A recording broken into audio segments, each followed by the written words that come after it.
मेरे पास में ऐसे बहुत सारे सवाल आते रहते हैं जिसमें कई लोगों का ये पूछना होता है कि सर आईपीसी 490 का केस आखिरकार कितने समय तक चलेगा, ये केस खत्म होने का पूरा समय क्या होता है। तो यही पूरी जानकारी इस वीडियो के अंदर बताने वाला हूं कि अब आईपीसी 498 का केस केवल इतने समय तक ही चलेगा जो मैं इस वीडियो के अंदर बताने वाला हूं। तो जिनके ऊपर भी आईपीसी 498 का केस हुआ है या फिर जिन्होंने आईपीसी 498 का केस किया है, सभी के लिए वीडियो है जो बहुत ही महत्वपूर्ण है। सभी को ये वीडियो है जो बिल्कुल अंत तक देखना है, तभी पूरी जानकारी समझ में आएगी। तो पहले इस वीडियो को लाइक कर दीजिए। आपके इस चैनल को सब्सक्राइब नहीं किया है तो सब्सक्राइब करके बेल आइकन को भी दबा दीजिए। तो चलिए शुरू करते हैं।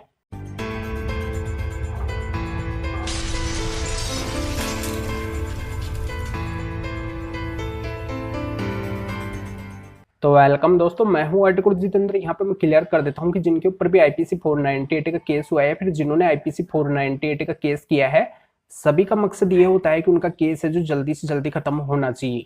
तो क्या ये केस है जो अपने आप ही जल्दी से जल्दी खत्म हो जाएगा?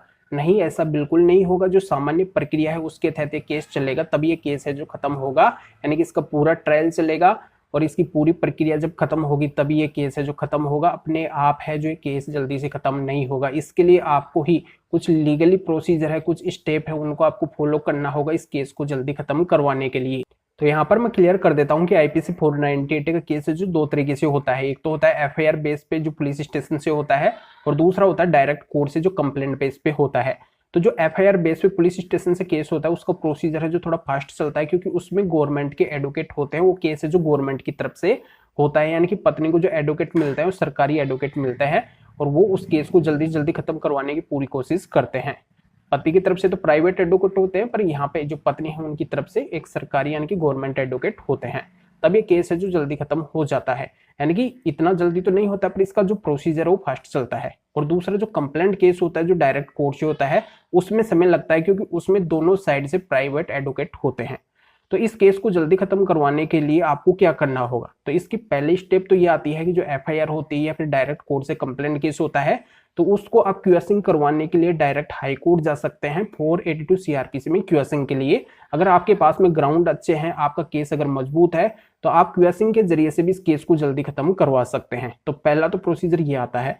और दूसरा प्रोसीजर ये आता है कि जब इसका ट्रायल चलता है तो उसके अंदर आपको कोई भी डेट है जो मिस नहीं होने देना है। हर डेट के अंदर इस केस के अंदर काम होना है, जो बहुत ही जरूरी है। आपको काम करवाना है, अपने वकील साहब को बोलना है, फिर जज साहब से आपको रिक्वेस्ट करनी है इस केस की जो डेट है वो जल्दी जल्दी आपको मिले, यानी कि पूरा प्रोसीजर जल्दी से खत्म हो जाए। फिर भी अगर ट्रायल के अंदर समय लगता है तो इसकी फास्ट हियरिंग के लिए, स्पीड ट्रायल के लिए आप डायरेक्ट हाई कोर्ट जा सकते हैं।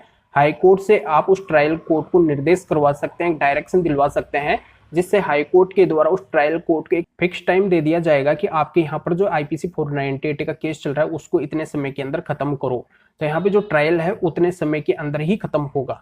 तो इस तरीके से आपको खुद को एक्टिव होकर अपने केस को जल्दी से जल्दी खत्म करवाना होगा, यानी कि आप खुद एक्टिव होकर ही अपने केस को आप जल्दी से जल्दी खत्म करवा सकते हैं, यानी कि बिना वजह अपने केस के अंदर समय को बर्बाद नहीं होने देना है। ये पूरी जानकारी आपके समझ में आ गई होगी, तो वीडियो को लाइक करके इस वीडियो को शेयर जरूर कर दीजिए, जो और लोगों तक ये जानकारी पहुंच सके, वो भी है जो फायदा उठा सके। तो फिर आगे मिलेंगे आपसे वीडियो नए टॉपिक के साथ में। आप सभी का बहुत बहुत धन्यवाद।